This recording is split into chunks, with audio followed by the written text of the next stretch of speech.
Hello and welcome to the channel. As always, like the video, and if you enjoyed the story, leave a comment on if you would want more. This fan fiction was not created by me, but in the description there is a link to the fanfic so you can show your support to the creator and read along. Without any more delay, let's dive into the story. The world of 2138 was completely different to what it was 100 years ago. Mega corporations rule the world, and everything else is merely an object to them. Be it a natural resource or a human being, they would eventually be used up and tossed away. There were no longer levels of wealth like the upper or middle class. There were only the lucky and the unlucky. At least, that was how one, Albert Alan Odell, viewed it. And as luck would have it, or rather lack thereof, Albert belonged to the latter group from birth. His life would forever be dictated by those above him, and no amount of schooling, or hard work, could change that. He would end up with a fate similar to his parents, being a mere stepping stone for someone to use as they see fit. Then when he dies, they toss him in the nearest dump and continue on. No one will grieve him, and no one will care. So when Yggdrasil finally shut down, and everyone who would even notice his disappearance were no longer able to be in contact with him, he made his decision. He decided to confront his higher-ups at his work, to tell them off for their callous disregard of his life. He had resolved himself to die, and he knew that his rant would do nothing. But he wanted to at least go out on his own terms. And as he predicted, he had lost his job and went from being one of the merely unlucky to the slums. He would use what little money he had saved up on food and refills for his VR excursions, and then he would die, and have his own body be one of the many that he often walked over. He did not lament his fate, however, as the same thing would have happened even if he had not done so. The only difference being he would have died inside a house rather than an alley. And thus, this is how Albert lived his life, for the few weeks he had until his inevitable death. Until one day. So down to my last 10,000 yen, eh? The one who had said this was one of the world's many nobodies, otherwise known as Albert Alan Odell. While one who was not in the know may think that amount would be a tidy sum, at least for a while, rapid inflation through the years meant that amount of money would be enough for a meal or two if one rationed it out. At least a decent one. While he could continue on for at least a month by buying liquid foods, he wanted his last days to be somewhat enjoyable, so he chose to go for real food. Well, it was going to happen eventually. I guess my time is almost up. Maybe I'll use it to buy a gun and blow my brains out over some higher up over at Neo Kyoto. Of course, such pipe dreams would not happen. The amount of security would prevent anyone with firearms going anywhere near one of the buildings, much less up to a higher up than actually ran one of the corporations. Well, whatever. I'll probably just have a last meal after my final gaming session, then jump off a building or something. At least that way I can die quickly. Though I may end up choking on the air before I hit the ground. Is there such thing as a painless death anymore? Albert often made these deprecating jokes, since it was his one true way to express himself. Everything that his soul had built up laid bare. His hatred for humanity. His hatred for his fate. His hatred for the world itself. All of these things and more were built up in his psyche throughout the years, cursing anyone who he encountered. But he was not alone in this. In fact, one who thought the opposite may find themselves in the minority. The only enjoyable times he had in life were those with the only people he would dare to call friends in Yggdrasil. His time role-playing as the great demon of disaster. His character was not only an expression of his Chinibyu side, but also how he viewed the world.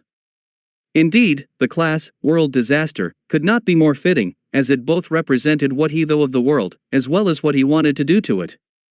While he wished those years would have continued forever, work and life got in the way, and so he had to hang up his mantle, and put himself back in the grind.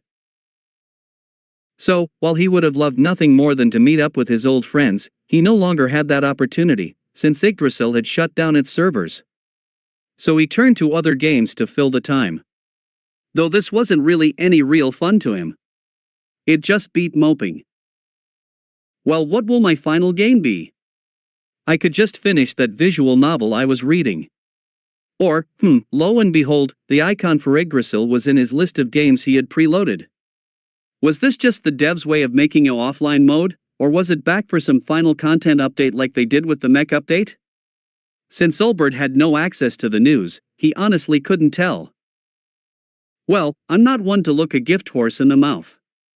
Besides, Yggdrasil was my favorite game. It would be nice to end it all on a positive note, finishing it with the game that started it. Ulbert began to allow himself to relax as he clicked on the icon, which suddenly caused him to feel very dizzy. Did my mask slip off, or? Those words were the last thoughts he had as he drifted off into darkness. When did I fall asleep? Or rather, where am I? As Ulbert groggily awoke and mumbled this to himself. When he awoke, he found himself on a simple grass plain, without anything odd about it. One would never see something like this on Earth. So how was he here? He began to search his memories, which slowly awoke within as he shook of his dazed state. He remembered turning on his HUD, then seeing Yggdrasil's icon for some unknown reason, and then... Did I fall asleep when I turned on the game? That's the only logical explanation. But then where am I? Did a new version come out? And, what the? While his first assumption gained credence at first, it wouldn't make sense for him to A, be in his old character model, and B, to not be in some kind of hub. As these thoughts filtered through his mind, he suddenly felt the slight breeze blowing through the fields on his now very fluffy coat. And if that was the case, then... Ulbert's entire body began to tremble. As he put his hand up to his mouth, a smile could be seen forming on his now very animal-like lips. He then let out a cry at the top of his lungs. All right! This loud shout echoed throughout the large plain, but no one had heard it since he was all alone. The reason for this shout was Ulbert was desperately hoping what he had thought was happening would be true. As his somewhat immature nature would imply, he was often a fan of stories like Ice Skies, specifically the idea of being sent into another world since his own was so drab. He often liked to imagine himself in that scenario, being someone who would be chosen to go on a grand quest, and able to shed his old life away without a second though. Which made his current situation all the easier to accept. In fact, he was desperately praying in his heart to whatever gods he could think of that he was not dreaming. Please be real, this has to be, what if I pinch myself? That will prove this is real, right? Just as he was about to commit the act, he couldn't help but remember that his in-game avatar had nails that were each the size of a small dagger, and just as sharp. And as his gaze drifted to the instrument of death that was his hand, he ultimately decided against it.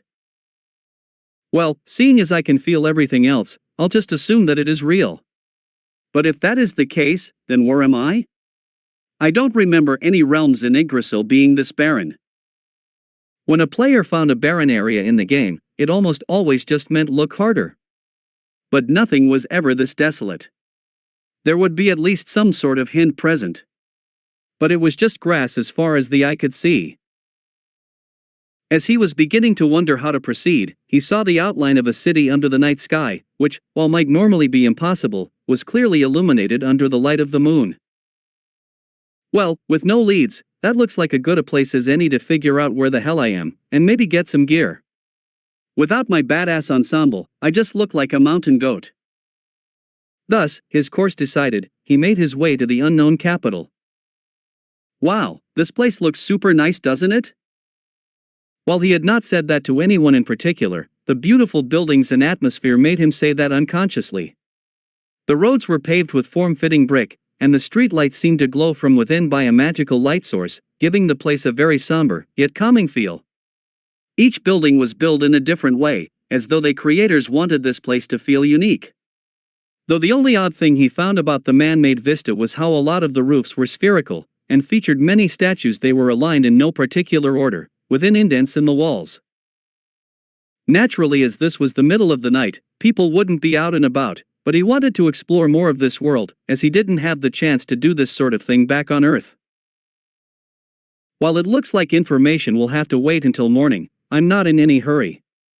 In fact, I think I'll check inside that large temple-looking place to see if... Whoa!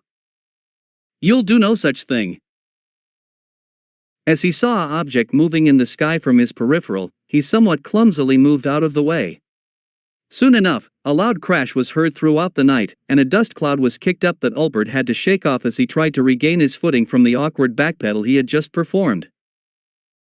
When the earthy mist had cleared, he was left with a figure standing in a sizable indent in the ground, no doubt caused by his somewhat flashy entrance. It wielded a large spear that immediately transformed itself from being in the earth into a fighting stance. Is that a guy or girl? As the figure revealed itself, it was very androgynous from his initial impression. Though whatever the case, its appearance screamed warrior. It was heavily clad in plate armor, though not enough to the point where it would restrict movement.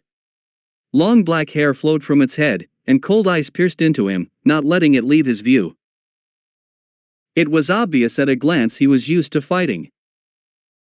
You're pretty cocky, Bathok, I'll give you that. Marching straight into the capital of the slain theocracy without a care in the world. But I'm afraid that your spree comes to an end here. What is this guy even on about?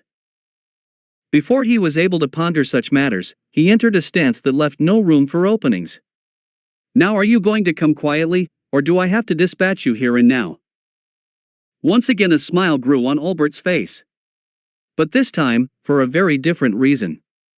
It was pure elation at what was to come. If this guy wanted to fight, then let him come. As the Chinibu in his heart came forward, he activated a visual effect, and got into character. As the moon began to reach its peak, a lone man wandered the capital of the theocracy. This man was known as the first seed of the Black Scripture. While all but the upper echelons and his comrades did not know of his existence, he was undoubtedly one of the theocracy's aces in the hole. A godkin. As such, guarding the head temple in the capital was his job when he was on standby. While he knew it was an important task, it still hardly qualified as work. It mostly entailed walking the perimeter of the stronghold, while occasionally looking out from the roof. While I know that protecting the church is important, can't the other guards just do it? Nobody is stupid enough to waltz into the center of the... His thoughts were interrupted by a lone demi-human walking the streets. Based on its appearance, it appeared to be a Bathok. You're kidding me. Well, at least in doing something tonight. I'll toy with it since it's undoubtedly up to no good. The Cardinals will probably want to know what it's doing here too, so I'll have to land in front of it. With a vault that would make any Olympic athlete jealous, he sailed through the air like an arrow, and used the tip of his spear to act like one as he slammed into the ground like a lightning strike. Since it was dumb enough to even attempt, whatever this was, I won't need much caution. Not that I needed it already. You're pretty cocky, Bathok, I'll give you that. Marching straight into the capital of the slain theocracy without a care in the world. But I'm afraid that your spree comes to an end here. Moving into a position that would allow him to strike at his neck in a second, he gave his demand. Now are you going to come quietly, or do I have to dispatch you here and now? The creature in response gave what looked to be a sly grin, or was it baring its teeth, and merely chuckled. At the same time, embers began to appear at its feet. Likely due to a magic item, though at first glance, it didn't seem to own any. Ho ho, are you trying to challenge me, Albert Alan Odell? My, you're a cocky one. Who's being cocky here? You're acting rather brazen yourself, demi-human. You do realize who you're talking to, right? I'm the first seed of the Black Scripture. In other words, the second strongest being in the country. Ho, what a shame. As much as I would have loved to crush the strongest being here, I guess I will have to settle for second fiddle instead. One more thing, I am a demon, not a demi-human. Do you need to get your eyes checked? Mockery then. Well, that's even more unfortunate, as you'll likely not find a larger source of holy magic in the area. Well, whatever, you die right here right now. As he transformed himself into a metaphorical arrow once more, he shot straight up in the air, preparing to impale the abomination right through the middle. Meteor strike. With the activation of the martial art, he shot straight down at the creature, and with this height, he would instantly kill it. While he had no need to go so far, he wanted to release some stress by taking it out on the creature. Roar, O sacred flame, and erase all in thy path with your power, maximize magic fireball. With this rallying cry, an argent ball of flame jettisoned itself from the demon, on a collision course with the attacking human. A spell as average as fireball isn't even worth my time. I'll tank it with this attack and then. At that moment, an explosion of light rocked the courtyard they found themselves in. One may think the sun had risen with the light that was emitted from the resulting blast. Some nearby structures were blown away from the sheer strength of it. And as a result, the first seed of the black scripture continued to soar through the air, but in the opposite direction, as the shock wave had sent him flying into the fountain, leaving him in a very precarious state. What was that? While he could still move, it took great effort to even lift himself up, and his entire body was racked with pain when his weight was applied to it. He could barely stand as he was now, much less fight. So it would seem that all of my boasting was not for show now, was it? I'm feeling rather generous at the moment, so I'll spare your life for now. While this comment offended the man, as he was used to being on the top for all his life, he felt that this insult was not mere mockery, but simply objective fact. The demon would spare him because he wanted to torture him with the pain of the loss. While I was originally going to explore a bit more, you've made it quite clear that I'm not welcome here. So I shall take my leave. Dimensional move. And with that, the toughest foe he had ever faced had disappeared with the wind, leaving only a cracked and damaged street in its wake. While he was still recovering from the attack just now, he soon disregarded his personal health as one though came to mind which took precedence. I have to warn the cardinals. Within the deepest parts of the slain theocracy, 7 figures each took a seat at a large, cylindrical table in the center of the room. The table itself was of exquisite make. It depicted the symbol for the theocracy carved into the ebony the table had been forged out of, with intricate chain-like symbolism of interlocking loops surrounding the perimeter, creating an almost fish scale-like formation. It was less a piece of furniture and more a piece of art. If one were trying to calculate the price of the object, they would be engaging in an exercise in futility. And it was not just this table, but the entire room seemed to be a shining symbol of the theocracy itself. 6 pillars of obsidian surrounded the table, and beyond that, 6 beautiful stained glass portraits made up the walls of the room, their many hues seemingly lighting the room themselves. Each one beyond the craftsmanship of mere mortals.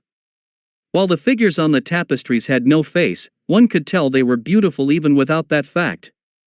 They seemed to be watching over the sanctum itself. There was a man surrounded by a raging inferno of flames, clenching his fist as if declaring a victory. There was a woman, calmly sitting amidst a torrent of water. While she had no face, there was no doubt that she was smiling. There was a man surrounded by a flowing tempest, yet his demeanor seemed calm in spite of this fact, as if his meditation was unbreakable. There was a man who stood within a grove of trees and flora. His fighting stance seemed to fill all who saw it with courage. There was a being which seemed less a woman and more an angel, her outspread arms appearing as welcoming as a mother's embrace, and her radiant form emitted a heavenly glow. There was a skeleton, surrounded by inky blackness, with the ebony aura giving off a feeling of oppression that could not be put into words. Anyone who would claim to be from the theocracy would not for a moment stumble if asked what the ark represented. Each was a depiction of the 6 great gods, in all their resplendent glory. The scones on the pillars that each held a ball of light, radiated a purple glow on the only people who were worthy enough to enter this haven. Although the people who had entered this place felt as if the value of the room was lowered with their presence, they also would not dare to hold this meeting in any other place, as here was where they were the closest to the gods. Indeed, these people were none other than the highest-ranking officials in the theocracy, the cardinals, alongside the highest position respectively, the Pontifex Maximus. While this was a meeting that was set to be held a week from now, they had all agreed to meet earlier due to a large amount of disturbing news that had reached their ears. While they normally would prepare for the meeting by cleaning the room with spells, the urgency of their problem had prevented it. Today we give thanks to the gods that human beings like ourselves are still alive. Thus, do we offer our thanks? Each member present had had that phrase essentially drilled into them by this point, so everyone could say it as easily as reading a script. With that, I would like to start this meeting by addressing one of two topics that we are here to discuss. That being the appearance of a demon with great power appearing within our capital. He paused to make sure everyone was giving their full attention, and once he was sure they understood the situation, he continued. 22 hours ago, a demon naming itself, Albert Alan Odell, appeared near the central temple last night, causing a great deal of havoc with its emergence. The repairs caused by its attack are currently underway, with the citizens being told it was the result of one of a magical ceremony that had gone haywire. I would like to ask a question, if I may, Pontifex, but could it be that this demon was under the employ of Jaldabaoth? The man who had asked this question, Maximilian Oriol Laguerre, did so because of the infamy that had been gained from the recent appearance of the fiend. There was nobody in the world at this point who did not know that name. A great demon, with powers to destroy an adamantite-ranked adventurer within a single hit.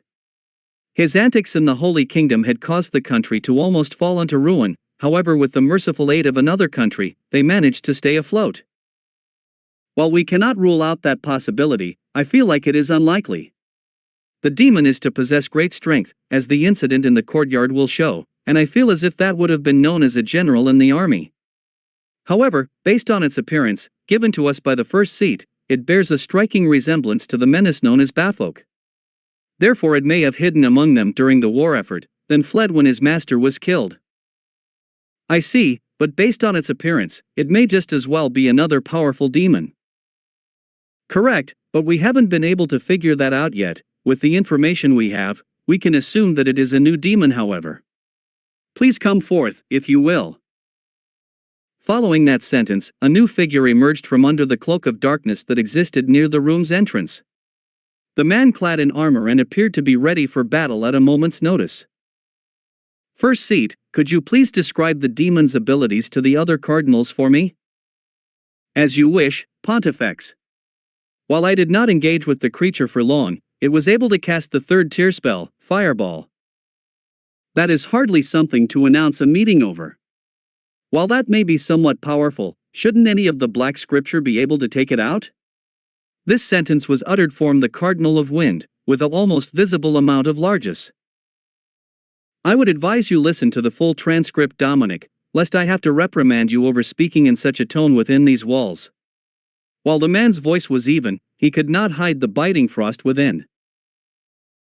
Dominic, realizing he had stepped out of line, bowed his head almost to the point of touching the table, and in a voice that felt like it had been squeezed out said, "I sincerely apologize."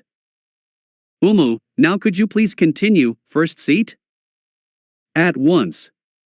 While the spell itself was of a mediocre tier, that single spell was what caused the entirety of the damage in the courtyard, as well as heavily damaging me. With this revelation, the room began to take a completely different tone. The fact that one of their godkin could be injured by an unknown threat was a matter that needed to be dealt with swiftly. Do we know if he is capable of higher tiers? If he really could use such magic? I don't think so, Raymond. While we have no way to confirm this, I have some evidence that he can only use third tier and below spells. First of all, while we were talking, embers began to appear at his feet, which may signify that the creature has specialized in fire attacks, increasing their potency to such a level. And at the end, when it fled the capital, it used the third tier spell, Dimensional Move. If it could use higher tiered spells, it would likely have used the fifth tier, Teleportation. At this revelation, some color returned to the faces of the cardinals. But the fact still remained that it has the capacity to harm the godkin. Well, that is a relief, but then how should we deal with such a creature? We can't risk losing the godkin if another encounter occurs. The current plan is to send the Black Scripture's top fighters to take the creature down as soon as it is spotted. While it is unlikely they will survive a direct hit, the creature must be physically weak, so we just need one clean strike. They could safely make this assumption due to a basic principle of the world. One would naturally have skills they did not work on atrophy over time. The only beings who could turn such logic on its head were the gods they worshipped. So a creature with such high attack power must be very weak to blows, in other words, a glass cannon. Well, we can only hope that we can actually land that strike. Also, I vote that we keep this thing's existence a secret from Zeshi. Agreed. The answer was instant, without a shred of hesitation. Seeing that the first matter was concluded, at least for the time being, the Pontifex moved on. Well, now that's settled, it's time to move on to the second topic, which is far more troublesome. Unlike the previous topic, most of the room already knew about this news, so they all understood the danger. 2 days before the incident with the demon, one of our spies saw hundreds of undead creatures flying over the Roble Holy Kingdom. I trust one don't need to elaborate on where these undead came from. There could only be one place that undead could amass in such quantities, that being the realm of the Sorcerer King, Ainz. The theocracy had no qualms about that kingdom being destroyed, since they chose to abandon their faith towards the Six and chose to worship that abomination calling itself a king. So one could say that they would be getting what they deserved. While the Roble Holy Kingdom has a good relationship with the Sorcerer Kingdom, it is still officially unallied, so I feel like this is a sign of impending doom, or the Sorcerer King trying to tell them all, know your place. Let's think of the absolute worst-case scenario and say each one of those undead are as powerful as a Death Knight. Do we think the Godkin could effectively deal with them? While we do not have any records of undead that fit the description of the one seen, I feel like we should adopt that way of thinking. When the time comes to lay siege to the Sorcerer Kingdom, they will have to be our top fighting force. Quite frankly, I don't see them losing to any of their forces based on their past experiences. Jinnadin simply put his head into his hands after all of this news had been dumped onto him. Why is there so much evil in the world right now? Between the undead and the emergence of demons, it's almost like we're being punished. Regardless, the fact remains that they are here now, so we shouldn't ponder such matters. Instead, we should be focusing on how we can deal with them. I know that humanity will definitely come out on top since the gods are watching over us, but I can't help but feel like we've miscalculated somewhere. Seeing the mood was turning grim, the Pontifex had to make sure they were all on the same page. Don't worry, everyone. Humanity will prevail. We have the gods' artifacts, the Godkin, and the sacred weapon to deal with the threat. Nothing will fail.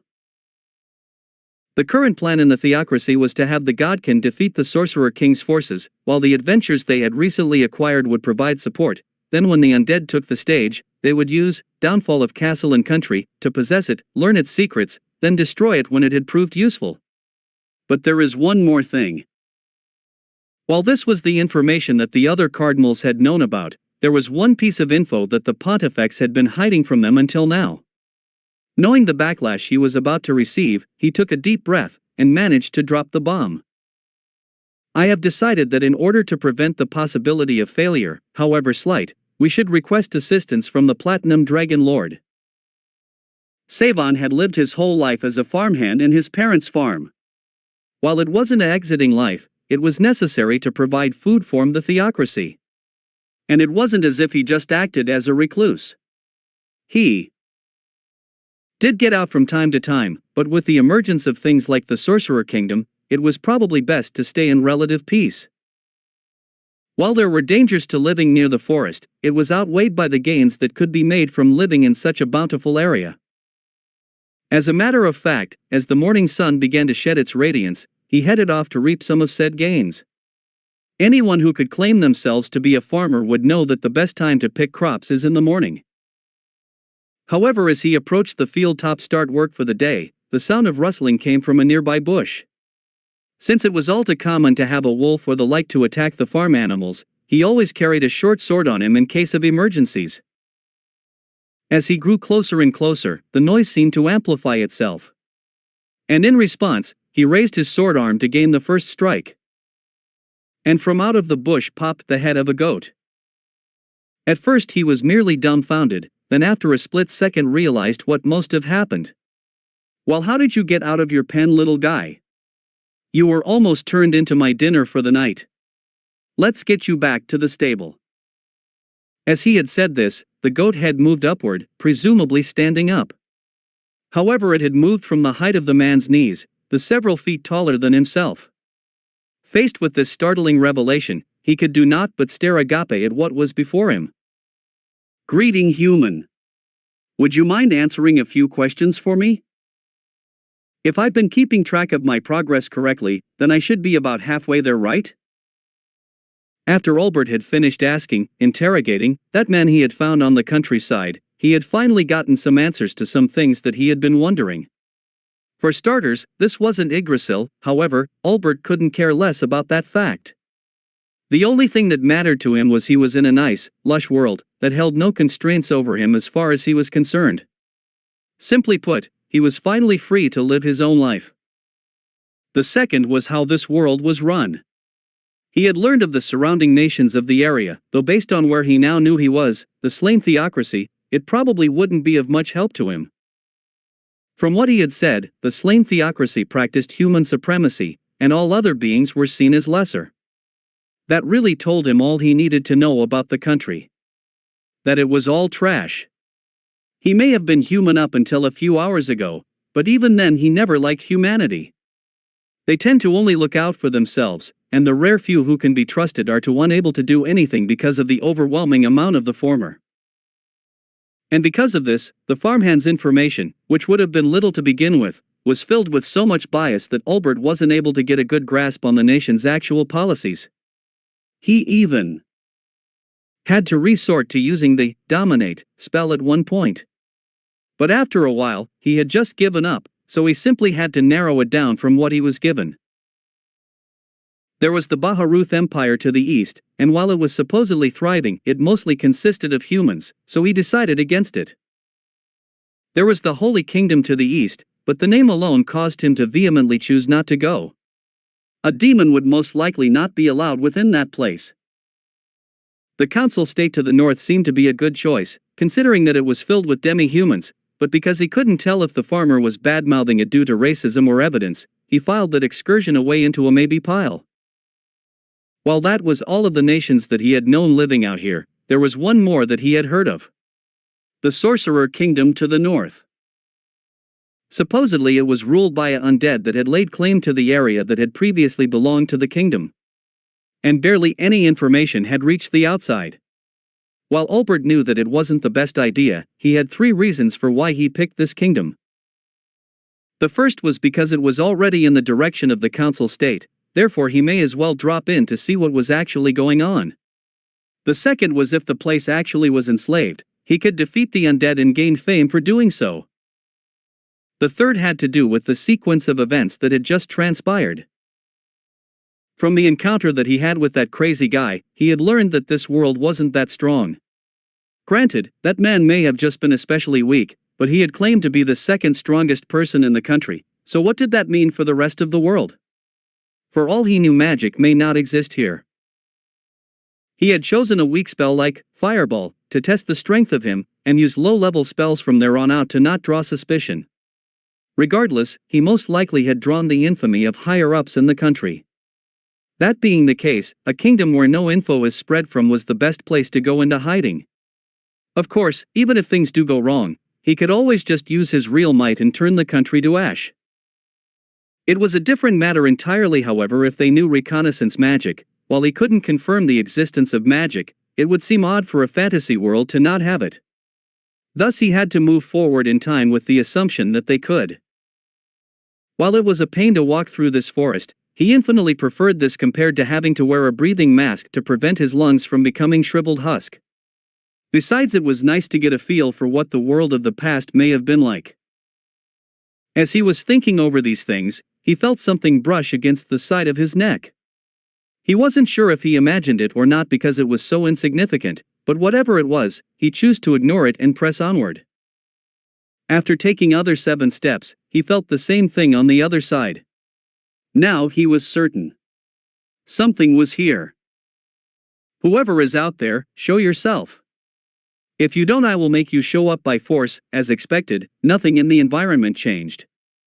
Olbert was really hoping that someone was here, because it would be very embarrassing if he was just shouting to himself. While it was true that extremely high-level illusionists and assassins could completely hide their presence with spells like Perfect Unknowable or Perfect Illusion, such mastery would not even be needed to trick Albert. Since his class went for pure destructive power, he didn't have much in the way of detection magic, nor ways to prevent them. He always relied on his friends for things like that. As he was, even somebody as low-leveled as the fabled ninjas from Blue Rose may be able to get the drop on him, but whether they can do anything is another matter. I'm warning you, one more stunt like that and I'll reduce you to slag. I suggest that you run away now while you still have the chance. He waited for a few seconds so he could make sure that the other party had gotten the message. When he had confirmed that nothing was in his sight after squinting at his surroundings for one last time, he slowly began to take another step to his destination. And at that moment, he felt that same feeling near his left eye. Oh, you are done. After the meeting between the cardinals had concluded, they had called upon the power of the seventh seed of the Black Scripture to find him before he could do any more harm. Since the incident that had caused her to barricade herself in her room, she became a very different person. While she tended to be a very witty and sassy person before, she had now become a complete shut-in. That wasn't to say her silver-tongued adult, as anyone who sufficiently annoyed her would soon find themselves in an onslaught of insults they would be hard-pressed to find themselves out of, but she now rarely left her home and chose to stay to herself more. However, she was still a member of the Black Scripture, and thus needed to follow her superior's orders. And so after casting her spells, they had learned that the demon was holding itself up within the Emberwood forest to the north. And once that was done, all that was left was to kill the wretched thing. However, they members of the scripture had been warned of its power, but also told that it would be extremely weak to any blows dealt, so to finish it off would be one of their top priorities. However, they couldn't risk losing any of them before the war with the Sorcerer Kingdom. They needed to store their aces in the hole for another day. So stealth was the best option. That being the case, the man known as Heaven and Earth, the 12th seed of the Black Scripture, was the perfect man for the job.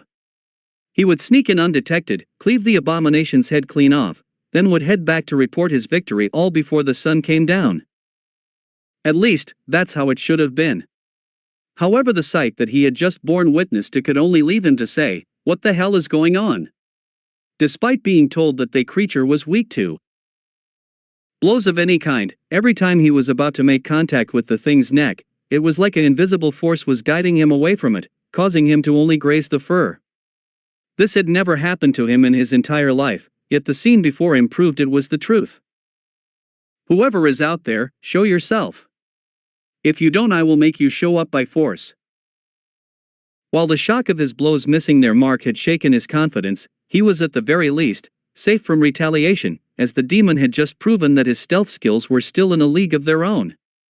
Thus he chose not to come out of hiding. If this thing really could do what it had said, it would not declare him to come out himself. Thus the best thing to do was wait it out, and look for another opening. I'm warning you, one more stunt like that and I'll reduce you to slag. I suggest that you run away now while you still have the chance. Like hell you will. Since he had refined his skills to the utmost, he was able to cast the legendary spell of the 5th tier, Cap of Hades, which, being an improved version of the invisibility spell, completely hid his presence from any creature, be it human or monster. So as long as he stayed out of range and sight, he was completely safe. As the demon made to attempt to leave one more time, he knew this would be his chance. Within a fraction of a second, he darted forward like a shooting star in the night, daggers thrust outward. If the neck won't work, I'll aim for your eyes. Since eyes were the weakness of any living creature, especially ones without protective caps, this was a natural course of events. He could practically feel the descent into its brain cavity as the flame that carried its life was extinguished. But, just like before, he had almost slid right off of his head, and the unexpected angle he found himself moving threw his balance off and he had a rather rough landing. But this was secondary to a man who prided himself on his assassination techniques. How the hell did I fail 3 times? Did he cast defensive magic? He needed to know what was stopping him from completing what should have been an easy job. If this type of magic became well known, then how would he adapt? As he was thinking over his next course of action, he saw the demon begin to mutter something into its hand. While he couldn't quite make it out due to the distance between them, he could manage to make out bits and pieces. It sounded like W*VE*F*Ein? At that moment, a translucent shockwave spread out from the fiend in all directions. It wasn't disturbing any of the local flora in the area, almost like it wasn't even there in the first place. As he watched it engulf the surrounding area, the wave quickly passed over him. And in the next moment came soul-shattering agony. He had experienced pain before on the battlefield and during his training to become a member of the Black Scripture, but nothing that came to mind could have prepared him for this. The anguish he was experiencing was so great that it was all he knew in that moment. He could not even think of any cognitive thoughts other than intelligible screaming. Such was the living hell that he was experiencing. He tried to scream, but his throat had closed from the intense muscle contractions of his body. A weak person may have just died outright, and for the first time, he cursed himself for being so strong. Because his focus was lost, the spell keeping him invisible had worn off. But he didn't care. Let the creature kill him. Once he was dead, he could just be resurrected later. Anything his superiors would say to him would be better than this. The demon did notice him, of course. He tried to yell, "Kill me! Do it!" But no words came out. The demon merely looked him in the eye, gave a grin and walked off. And his hope of ending his torment went along with him. He experienced this hell for a full 4 hours before the theocracy finally found him. As the Baphomet reached his destination, he was greeted with a gate at the bottom of a great stone wall. The city certainly gave of the impression of being well defended. It would take considerable manpower to breach the towering bulwark. As he was admiring the dedication it must have taken to build such a barricade, he was approached by a man who appeared to be a gate guard. "Welcome to Irantal, sir. Is this your first time visiting the Sorcerer Kingdom?" While he was being polite, Ulbert couldn't tell if this was a facade. As a matter of fact it is. Is it true that the place is really ruled by the undead? As hard as it is to believe, yes it is. While there still is worry about the future, the amount of improvements to our daily lives are hard to ignore. Such as? Well, for starters, homelessness is no longer a problem. Anyone who belonged to the paupers district was sent to rebuild destroyed villages and become farmhands to create crops for the country. And with the help of the undead, it is easier to produce. There is also the heightened security to prevent crime and so on. I see. Well, is there any chance that I would be able to enter? After hearing the place be hyped up like this, he had to at the very least check it out. Otherwise, what was the point of that 12-hour journey? Of course. But it is a requirement that anyone who wishes to enter the city must attend a workshop before you can step foot inside. Workshop? While Ulbert had seen these before at his old workplace, they mostly consisted of stuff he either didn't care about, or things that didn't apply to him. In the end, they were just a way to create the illusion of workers being important. But he knew better. So what could be the point of having one before entering a city? While it all seemed suspicious to him, he knew that he couldn't be harmed anyways, so if it was a trap, he would crush it underfoot. I would be more than happy to. Ainz was happier words could express. Not only was he able to escape his ruler facade for a few days, but he was able to spend it with one of his best friends. What more could he ask for? Even so, while he would love to spend all of eternity doing this, he still had a job to do. So with a heavy heart, he had to carry out his task as supreme ruler. Touch-san, while I hate to do this, could I ask you to try to talk to the other NPCs while I'm gone? I have to play the part of the Sorcerer King every now and then, so while I don't want to leave just yet, I kind of have to with that line. He felt nostalgic at the amount of times he had to leave Yggdrasil to head to work, even though he didn't want to. It was just like back then. Sure thing, Momonga-san. We can always talk whenever, and besides, I've been wanting to see how all of our guild members designed their creations. Now is the perfect opportunity. Wonderful. Then I'll leave that to you. Crepuscule, we are going to head out into Irantal for a while. At the sound of her name being called, Ainz, duty mate for the day, had entered the room to assist with whatever her master required. Her hair came down to both shoulders, and was styled to be wavy, yet appearing smooth to the touch. The color was almost pitch black, however, on closer inspection, it appeared to be a very deep shade of purple, which sparkled under the light. While her eyes may give the look of being downtrodden, she could not be happier in this moment, as she would be able to serve her glorious master. Right away, Ainz-sama, I shall make all the preparations required before we head off. Excellent, I look forward to it. With a slight bow, she set off to complete her task, leaving the friends alone once again. Well touch-san, I will see you in a few hours. The same to you, Momonga-san. And with that, Ainz was left as the only person left in the room. Since he was waiting for crepuscule, he simply decided to have a seat to clear his mind. But he could not help but mutter to himself, how long will these happy moments last? After following the man through a side entrance that went unnoticed by him because of the large gate taking up his attention, Albert was brought into a rather dimly lit corridor that was sparse of any real furniture other than an old, dilapidated table. The end of the room was the most eye-catching part, a pair of large double doors that would presumably lead him to where he needed to go. While they were the only thing in the room that would draw attention, they weren't very expensive looking, as they were made of simple iron, and the slight rust near the bottom showed they were not a new addition. The workshop will take place through there. But before that we must undergo a bit of a test, if you will. While it doesn't look like you're carrying any weaponry, I would advise you to not go on the offensive for this next part. If you cannot manage that, I would suggest leaving right away. While one may take such a declaration as mockery or an insult, it was clear from the man's tone and expression that he was simply telling it how it is. No doubt he was used to this. That will not be a problem. I'm sure whatever it is I will be fine. In response, the gate guard could only give a bitter smile.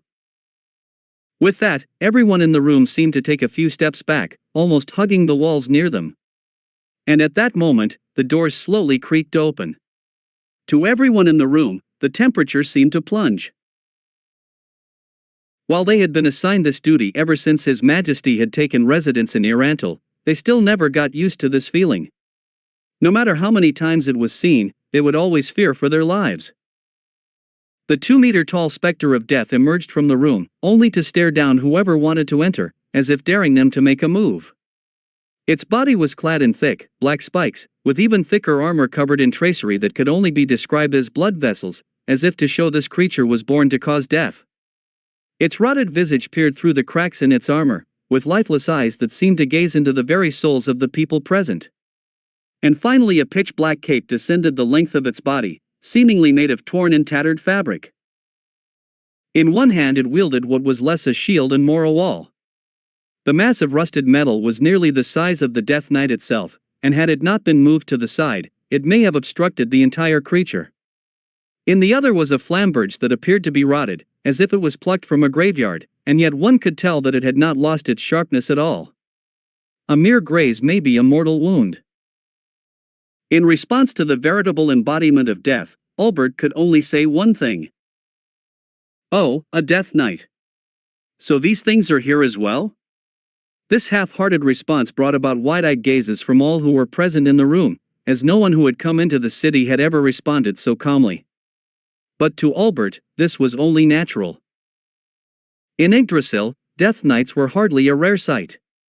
Most necromancers used them as bodyguards, since their innate abilities made them well suited to the role. But anyone over level 45 should be able to handle one with ease. Was this really worth all of the warning that were being made out? More than that, what was the purpose of having it here at all? After the show of dominance attempted by the knight, it moved to the side of the door, as if to say, please, enter. So the workshop takes place through these doors, right? I just walk through from here on out? Why yes, that is correct. Please, go ahead. And so, without a care in the world, Albert had made his way into the conference room which lied beyond. Seeing there were many seats to choose from with no obvious choice, he simply sat near the front, as he was quite curious what the point of this all was. After an indeterminate amount of time had passed, a figure made itself known by heading up to the podium on the stage set in front of the seats. Albert recognized it immediately as a Naga, though what type remained to be seen. Greeting Bafolk, this old one is known as Rerarius Spenia Ai Indarin, this kingdom's immigration official, but that name need not be remembered, as it is not a vocation that will bring you into contact with me beyond this moment.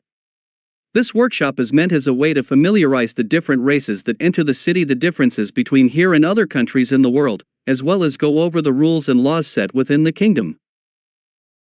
Now Albert understood why they would set up a workshop like this. If the undead really were just wandering around the city, then people would naturally need to be informed of this.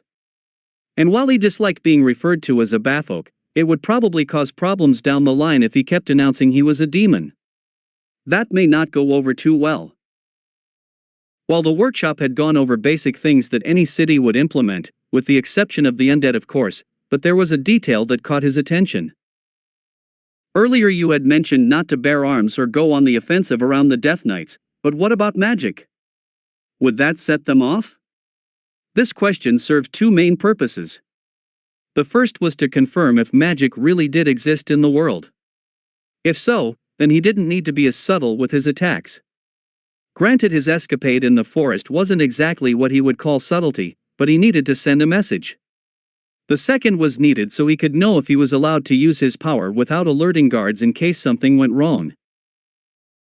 This one would not know the answer to that question, as there haven't been any incidents involving magic to date, though that is because anyone with access to magic would be better off using it for themselves instead of living a death wish. While this was understandable, it wasn't able to answer his question. He would just operate under the assumption that attack magic would aggro them. Even he couldn't defeat hundreds of Death Knights. Since his spells were AoE, they naturally cost a lot of mana to cast. And with the Death Knight's ability to survive one hit that would normally kill them, he would not be able to take them all down.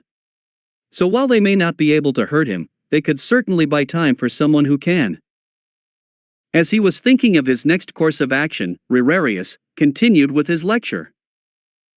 Also, while this should be obvious, His Majesty has made it illegal to feed on other citizens of the country. I hope I am correct in assuming you didn't need to be told that, right? His expression could clearly be read as him saying, I hope you're not that stupid.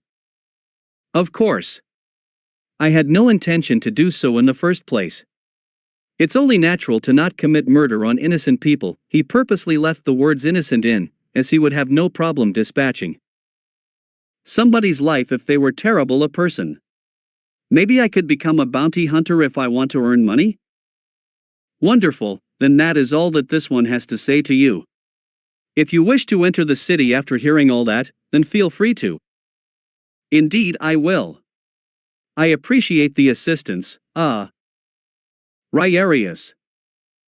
Right, Rierarius. Thanks for your help. Now then, it's time to see what kind of city this really is. When Albert entered the city, he was surprised to say the least. While he didn't expect to find a terrified mass of people, or slaves following the orders of the undead, at the very least he expected there to only be humans. Instead there were all types of people roaming happily throughout the city streets, be they man, lizard, or even goblins. Granted, humans seemed to outnumber the non-humans by a substantial amount, but that was besides the point. It was basically the very picture one would have when imagining a fantasy world. I guess I was right about a Iron Hand dictatorship being a good thing after all. Albert thought this way because of the way Earth was run. While they would like to make you think that the world had the option of choice, people's lives were set from birth. The political government was nothing more than serfdoms. Each one of the megacorporations would rule over their own section of land, trying to outdevelop the others in a cold war to become the most important one. Lords making their serfs work the land. How else would one describe it? Many of the guild members thought he was crazy when he mentioned this to them, but he assumed that it was because they didn't understand what he really meant. Naturally, a dictator would have all the power to do what they wished, but he wasn't trying to say that the world should adopt totalitarianism. No, he was talking about someone who wanted the best for their nation, someone who would have complete control to make laws that benefited the people, that could not be contested. Of course, he knew this naive way of thinking would never come to pass in real life. Absolute power corrupts absolutely after all. But this place seems almost too good to be true. Everyone can live as an equal, and not have to fear discrimination. And under the watchful eyes of the undead, crimes would not be committed, until it eventually fizzles out of being the norm. This is exactly what I always said. While Albert was getting excited at the prospect of seeing his utopias finally become a reality, he also realized that he needed money. Since he was a demon, he had no real need to eat, but money would still be needed for new gear and housing. While the bounty hunter route does seem appealing, I would want something with a bit more excitement. Like exploring the world like in the Yggdrasil days. Is adventuring even a profession? If a world was filled with magic and monsters, it would only be natural for said world to be a dangerous one for people to live in. Adventurers were people who would explore the unknown to document such things and take out threats wherever they appeared. He hoped that at the very least something similar would be an opportunity. I'll just ask around then. Excuse me, sir, could I ask you a question? He noticed a fairly well-built man who was walking down the street somewhat distanced from the crowds. He also wielded weaponry on him and was lightly armored. Seeing this, he seemed like the perfect person to ask about this. Ah, sure thing. What was it that you needed? I was wondering where the Adventurers Guild was in this country. Could you possibly help me find it? Albert had decided to be direct with his approach, because for one, if this world really did have an Adventurers Guild, and it was also common knowledge, he would look pretty suspicious trying to discreetly ask about such a thing. And even if there wasn't one, he could just deflect with a, "Oh, I guess they aren't in this country after all." "Oh, you must be new to the city then." "Sure thing. I was actually just on my way back there myself." "Were you thinking of registering?" "I was, as a matter of fact." "Could you please lead the way?" "It would be my pleasure." As they reached their destination, the building was exactly as Albert had pictured it. The entire place was bustling with activity from people who ranged in every spectrum there was.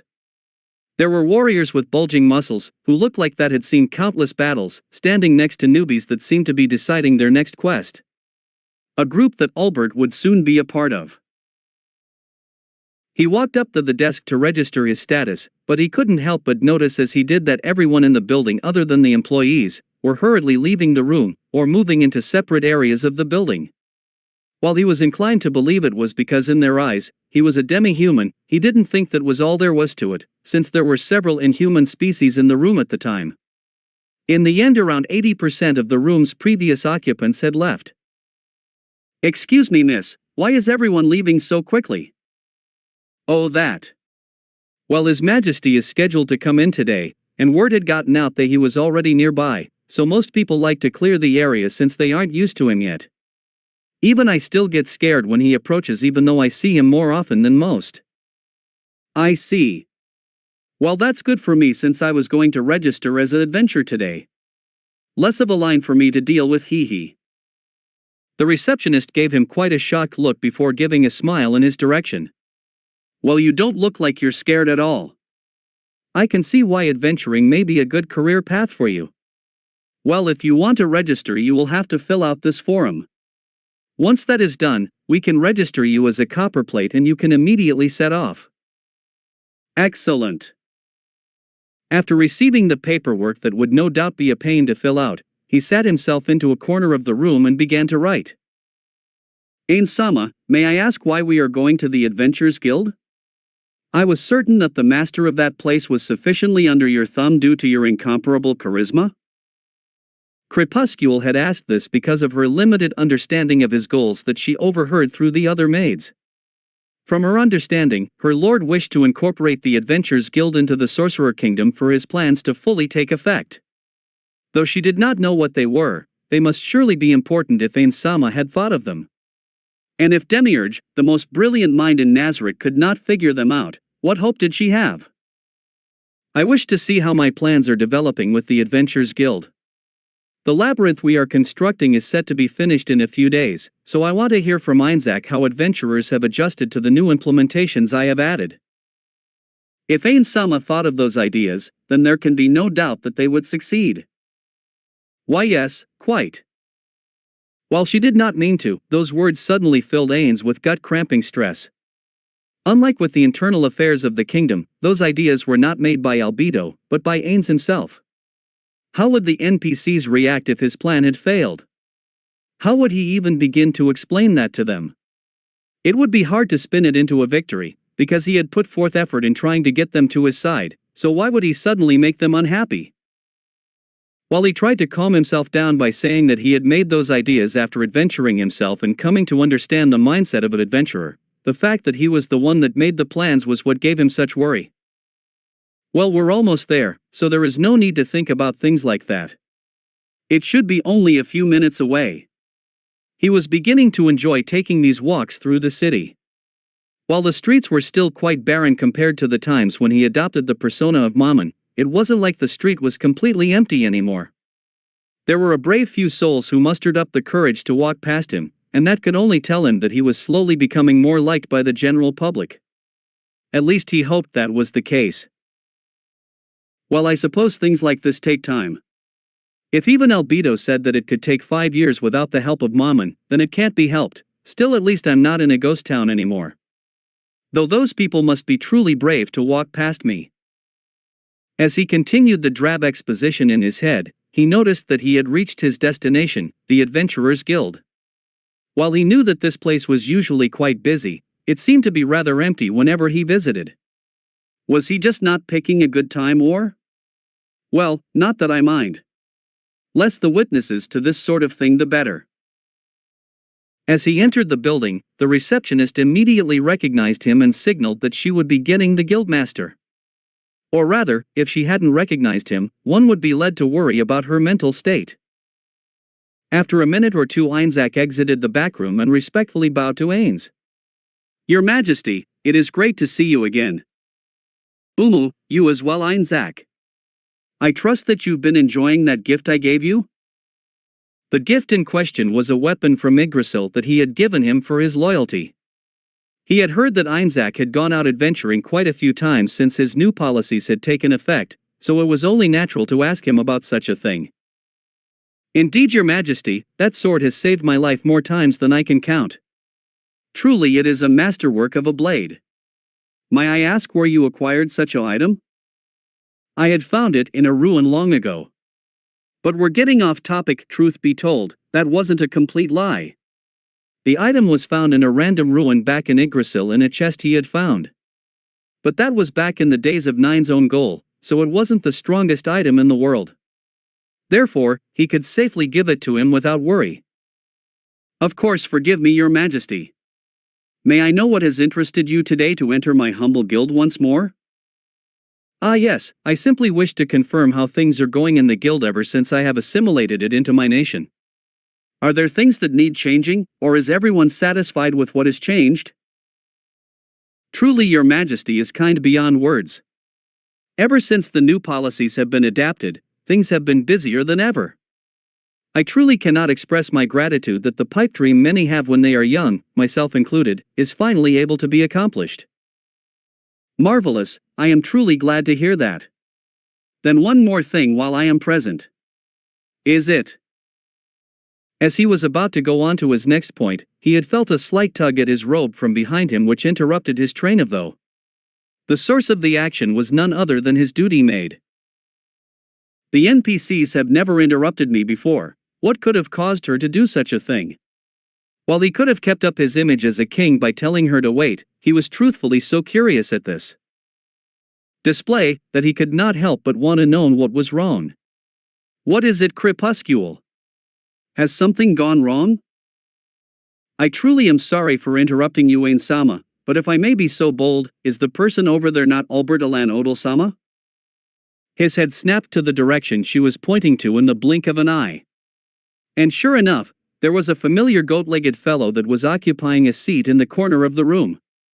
While the race known as the Batfolk looked similar in appearance, and he was not wearing his usual panoply of magic items, he could never forget the look of a friend.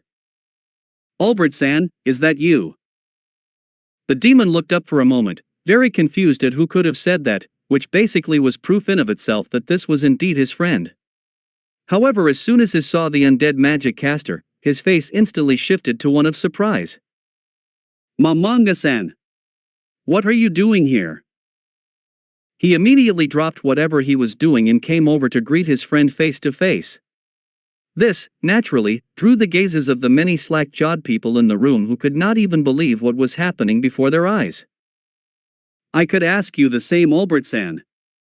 How did you enter this world? I had, though I was the only one for a time, but it seems I'm being proved wrong recently. I have never been so happy to have miscalculated. While he was overjoyed at being able to see his friend again, there was another reason why he was so happy. Albert had a similar lifestyle to himself back on Earth, with nothing to truly live for. So it would be highly unlikely that he would want to go back like Touchme did. In other words, he would be able to spend an eternity with one of his cherished friends. As his emotional suppressant immediately went off, he realized that here was not the best place to conduct dialogue, seeing that everyone in the room had their eyes focused on the pair of heteromorphs. Albert-san, we should probably have this conversation somewhere else for the time being, as we are disturbing the people around us. I apologize, Ainz, but we will have to schedule this meeting for another day. Oh, of course, Your Majesty.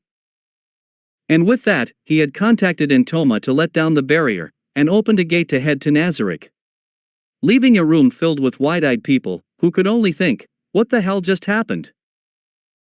Make sure to get those documents to Ainz-sama as soon as you can. Now get going.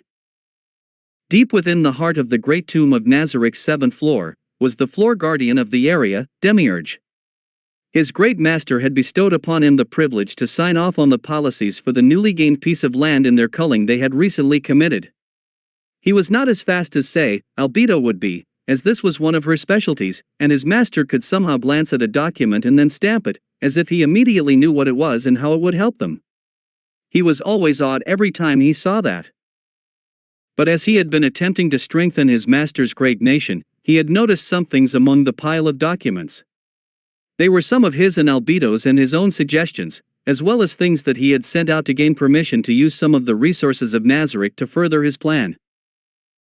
While Demiurge had initially thought that maybe his master had left those here by mistake, he quashed the notion almost as soon as it came.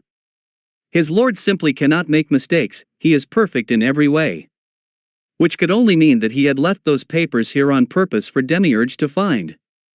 Which meant that his master had either already known what they were going to suggest before they even came up, which was highly likely, but there was another idea that Demiurge dared to entertain. His great master may have been allowing him to sign off these documents on his behalf. He initially was about to scold himself for thinking so boldly, but then he remembered his master's words. I am entrusting these documents to you, Demiurge, as I know that your knowledge is extremely vast, and you're adept at seeing the future of the Sorcerer Kingdom. I believe that you know my intentions better than anyone else in Nazarick, and that is why I feel confident in entrusting this work to you. While at the time he had just thought he was talking about the kingdom, he now realized that he may have been talking about these all along, and if that meant what he thought it did. He would have shed a tear in that moment if he was not in the middle of his work. All of Nazarick was truly unworthy to receive the grace and mercy their wonderful Lord has shown to all of them. They all were born to serve, yet their supreme overlord had still chosen to thank them all for their tiring work. Perhaps one day they may even prove to be competent enough that their creators would return to them. While he deeply cherished everything his realm had to offer by his creator, it was only natural to miss the presence of one's god. As Demiurge was reminiscing about these memories that had occurred only the day before, he had suddenly received a message which snapped him out of it. Nobody in Nazarick would dare misplace whose great voice that was. Demiurge. Yes, my lord, how may this servant be of use to you? I do not need anything from you at present, but I do require your presence. Please come to my chambers in Nazarick. There is somebody here who wishes to see you. While he was confused at his phrasing, as his master would normally be very direct with what he was talking about, he knew better than to question the will of the Supreme One. Of course, Ainz-sama, I shall immediately make the appropriate preparations and head to your side. As the message terminated, Demiurge prepared himself to head for the gateway connecting the 7th and 9th floors. He checked his suit for any soot they may have accumulated, or any remaining blood from working in the farm, and after seeing there was none, headed out in the direction of his master. After they had stepped through the gate, he had sent Crepuscule away for the time being so he and Albert could converse. As his gaze left from her to him, he noticed that Albert had been standing in place with his mouth open. He simply was enthralled by the location he now found himself in. He stayed this way for a few moments before he was finally able to utter. Mamunga-san, isn't this Nazarick? Yes. Evidently it came with me when I was transported a while back. Foo-foo.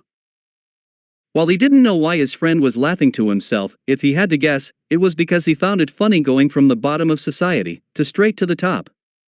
Either that or he was experiencing childlike glee, much like Ainz had when he had first come here at seeing the base they had all built together truly exist. So, everything is real now, huh? Hey Mamunga-san, did any other guilds come with us as well? So far I haven't been able to find any, no. This really is foo-foo. Once again he had launched into another fit of chuckling at this news reaching his ears, and what could only be described as a smile began to form on his face. So what you're saying, Mamunga-san, is that we're the strongest force on the planet. We are now to these people what the megacorporations were to us. He could tell why his friend was so excited now. After being oppressed all his life, and having truly bleak views on the world, he was now thrust into the position of one who did the oppressing. Granted, he was sure with all his talk of hating the system, he wouldn't just implement that system in this world, but simply was relishing the power he now possessed. It would seem so. I'm sure you know I am the king of this country by now, for better or for worse. Indeed, and it would seem you're doing a great job. Compared to the other countries I've either heard of or been to, you seem to be doing a great job. Well, it's not really me that does it, it was just the direction I wanted to take it. A utopia that would make anyone wish to live here. Well, I sure as hell would want to. As he said this, he threw himself backwards, allowing the ginormous bed behind him to absorb the impact and form around him as if it were water. It's nice to finally be able to enjoy the nice things in life, Mamunga-san? Well, I do agree to some extent, but I can't enjoy half of them due to my being a skeleton and all.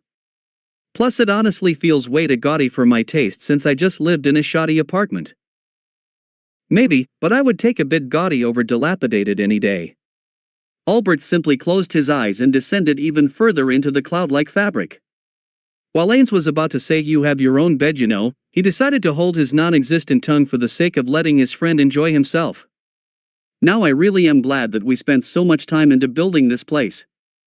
Hell, I even remembering a few times where harped on about not filling the data capacity with useless things like bedrooms or canteens. All I can say to that now is, thanks for ignoring me. Ainz merely nodded as an affirmative. Still though, how much of Nazarick is now real? Were our treasures and such brought here as well? Of course, Albert-san. Everything is now real. Even the NPCs are now their own beings that see us as gods. Though that brings me enormous stress, it is nice to have their loyalty. At the mention of the NPCs, Albert snapped up so fast that his imprint in the bed was still visible. Wait, so they are all real? Is their backstory and everything real as well? He had said all this while trying to hide a smile that was slowly manifesting. Ainz didn't even need to ask why. Albert was always known to be obsessed with the romantic side of villainy. Not the act of evil deeds themselves, but just the very showy and smug way that they conducted their evil. It was almost an art form to him. As if the villain's plan itself was a play that was set up from the start to spin the story to the hero's defeat. All of these elements he had so cherished had gone into his creation, so there was no doubt why he would want to see him. Indeed, it has, Albert-san.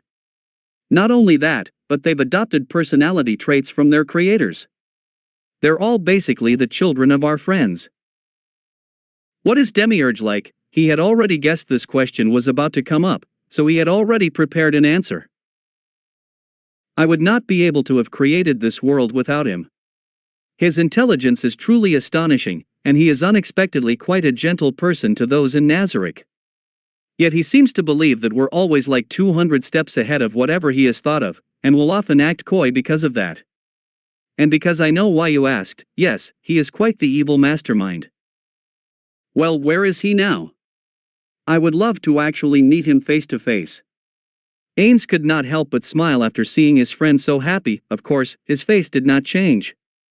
When in game, he would often talk about depressing topics to those who could bear to listen, namely the state of the world, so it was refreshing to see this side of him. I'll summon him here so you can talk with him if you like. After saying this, Ainz cast his message spell to notify Demiurge of his location. Even though he felt embarrassed by the way he had said someone wants to see you, he couldn't help himself since he wanted to see the reaction of the NPCs meeting their creator again in person, so he chose to keep it a secret. Well, while we wait for him to arrive, how about I tell you about some of his schemes he has created over the years? I'm still recovering from the Jaldabaoth incident he created. Sounds good. As Demiurge walked through the hallways of the 9th floor towards his master's personal room, he made one final gloss over of his appearance before going further. While he had already checked when setting out, he could not bear to let his master see him with any sort of blemish. That was a mark of shame for any guardian. Once he was satisfied with his grooming, he moved toward the great doors beyond and politely knocked. While he had been told to come here by his master, no one in the tomb would dare enter this sacred place without being polite. If one did do that, execution would be the only way to alleviate their sins. Enter. Once his master gave the affirmative, he strode into the bedroom and immediately genuflected before his master. Ainz-sama, I am ready to serve.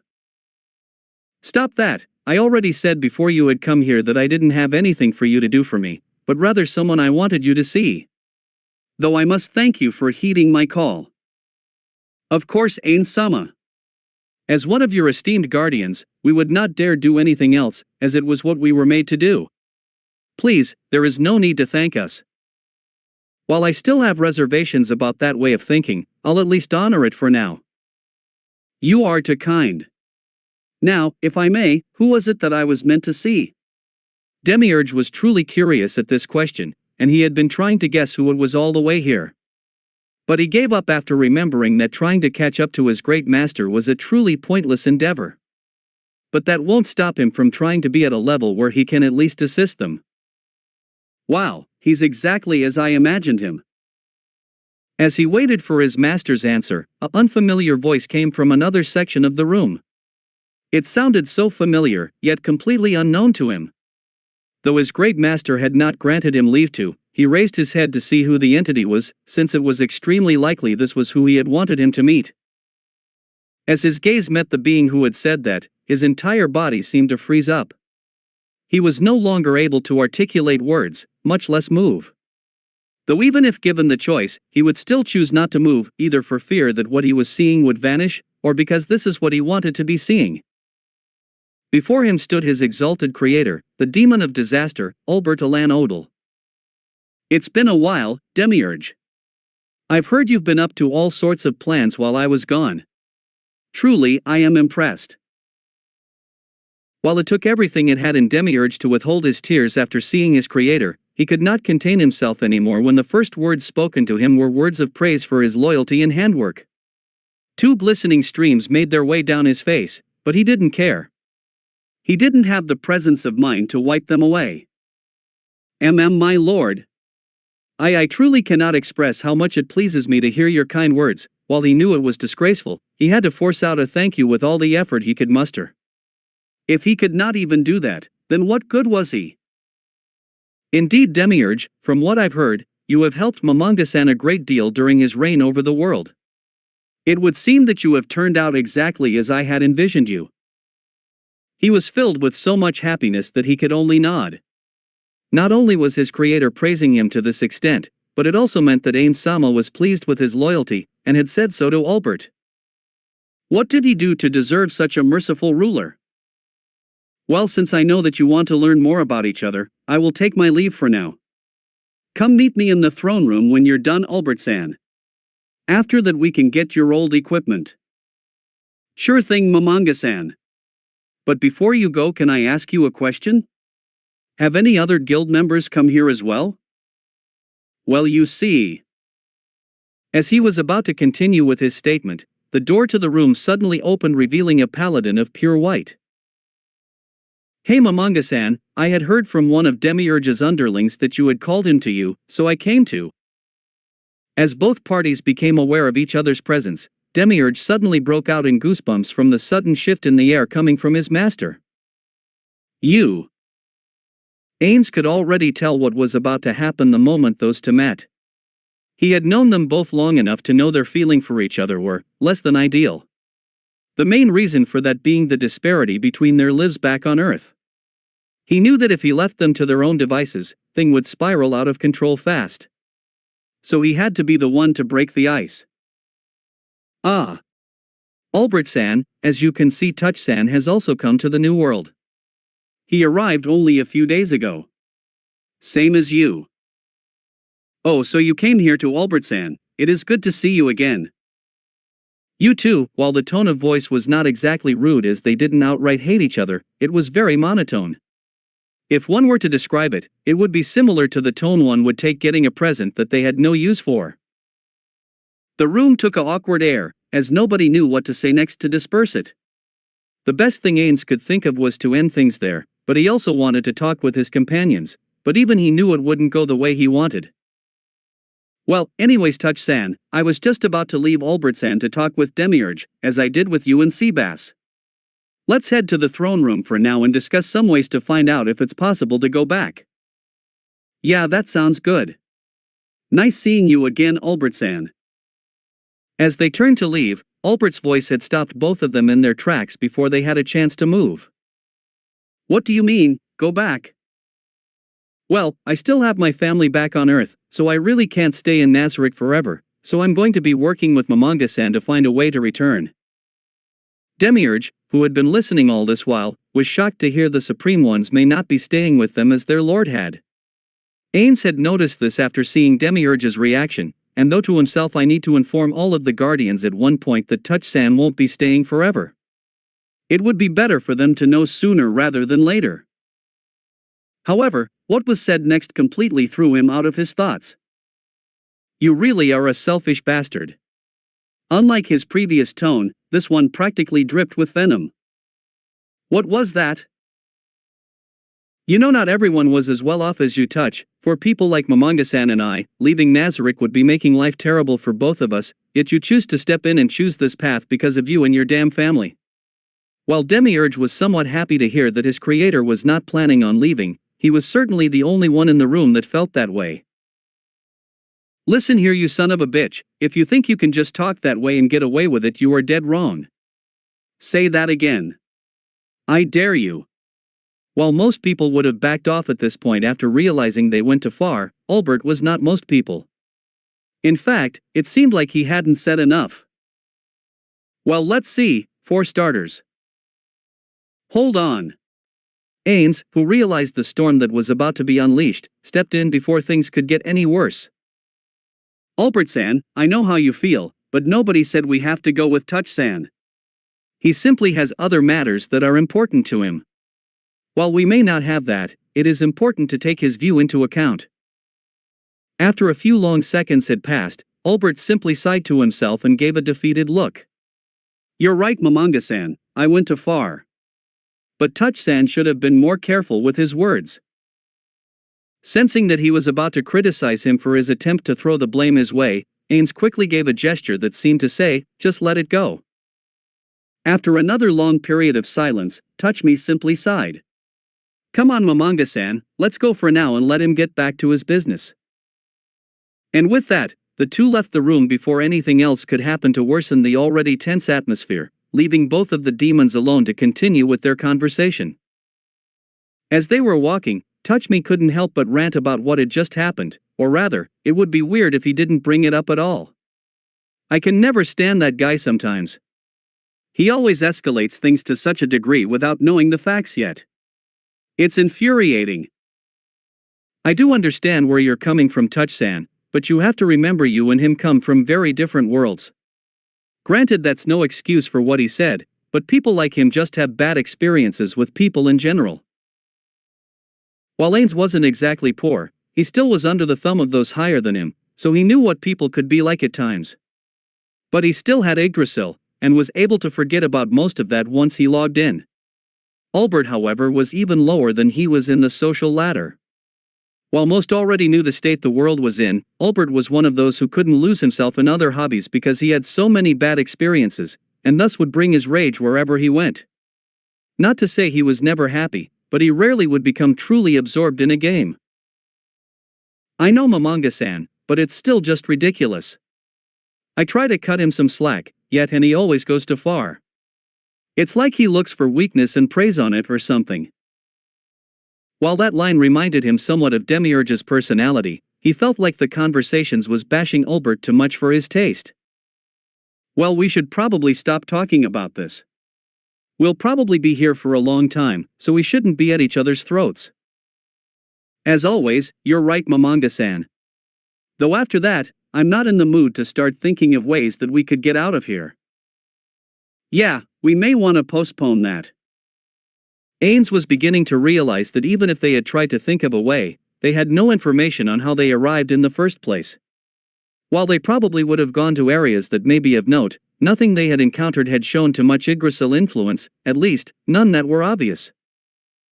There were still places in the world he had yet to visit/conquer. The answers he may be looking for could be found there, but he would need to find a reason to go. Demiurge probably already though of the ways they could do so, but he would need a way to get his opinion. As he began to think of what they could do to pass the time, an idea suddenly raced forth. Touch-san, you had saved a girl named Nia earlier, didn't you? I did, in fact. How did you know? When I went to visit the country, she had told me you rescued her from a group of traitors. She is the leader of that religion I had mentioned earlier. Ah. It would seem Touch-me had remembered something in that moment, but what he was thinking went unknown to Ainz. Well, if we want to pass the time, I feel like I should reward her for bringing me that information. Nothing could be more valuable than seeing you all again, and that started because of her. Ainz's generosity was genuine. He had come to somewhat care about that girl, as she seemed to be becoming rather closely linked with Nazarick as of late, considering her friendship with CZ. He may make her an area guardian in the future if the need arises. And since she had given him the thing he truly wanted, it was not unreasonable to reward her. Besides, I did kind of up and leave her in the dust that day. Of course it was for a good reason, but thinking back I should probably clear the air of any misunderstandings. Now that he was thinking about it, the way he had left probably worried a lot of people in the area due to his excitement. Well, since we have nothing else planned, it is something to do. Plus I did kind of leave her high and dry, since I was unsure of what to do earlier. I would like to explain that. Then it's decided. Though we should probably head there in private this time. With their course set, Ainz opened a gate to the Holy Kingdom one more, and as he always does, strode through with the dignity of a monarch. For the past few days, Nia was finding it hard to focus on her work. After the sudden departure from His Majesty, she had become worried she may have offended him somehow. While she desperately hoped that was not the case, it still made her sick with worry. Combined with her responsibilities as head of the state's religion, she was in a truly precarious state. Why did this have to happen?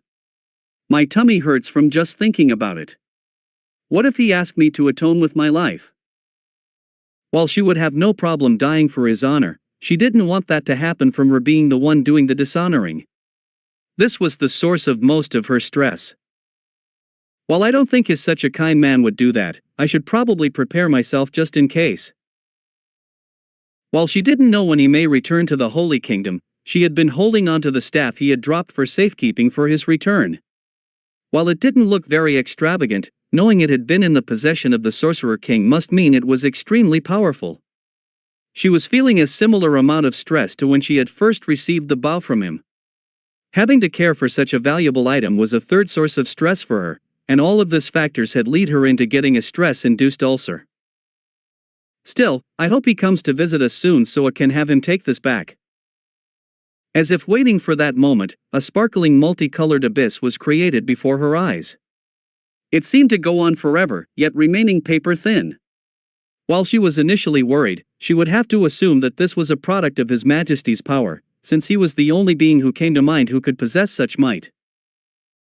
Her suspicions were soon proven true, as the skeletal magic caster soon emerged from beyond the veil, cloaked in his robes that seemed to be as dark as the night sky. While this is what C had expected, C was not prepared for another entity to appear behind him. It was a knight, with armor so shiny that she almost needed to squint just looking at him. The contrast between light and dark was quite strange, though thinking back, the same thing was present with Albedo, but her dark wings took away some of the shock. Immediately, she took a knee to the monarch, as showing him respect in times like these was paramount. "Your Majesty, it is truly an honor to see you again." "You as well, Miss Baraja. I do apologize that our meeting was cut short the other day. Something crucial came up and I couldn't spare any time for chit-chat." With this, Nia breathed a sigh of relief. It would seem his distress had not come from her actions. But if not her words, what could have caused this peerless being to act in such a way? As if reading her mind, he began to explain just that. "You see, Touch Me was actually one of my friends that I had mentioned a while back to you. I had to rush off to find him because I never thought I'd see him again. So I must thank you for your assistance in that, Miss Baraja." Every time he showed her his kindness, it always brought her to the brink of tears to witness such a merciful sovereign. "There is no need to thank me, Ainz-sama, as that was just a coincidence. Regardless, I am happy that you were able to find someone close to you. Even if you did not know the facts, you still were a contributing cause to my finding him, and for that I wish to reward you. Right, Touch Me?" Of course, it's only right to reward loyalty. Once she had heard that voice, she immediately recognized it as the same one from earlier, and the drastic change in appearance from just putting on armor had shocked her quite immensely. But the part of her mind that was not focusing on that was still quite shocked, to say the least. His Majesty was being too generous. She couldn't possibly accept any more of his largesse. Please, Your Majesty, I truly do not need anything from you. I was merely reporting back information to you. Please do not take it to heart. Even so, that still shows your loyalty to me, no? And I'll have you know that a lack of desire is oftentimes more troubling than greed to me. Now please follow me." Before she even had time to object, he had already walked back through the portal he emerged from, making his decision final. It would be rude at this point to not follow him, but she couldn't help but feel stressed out. "I hope I don't cause trouble for His Majesty."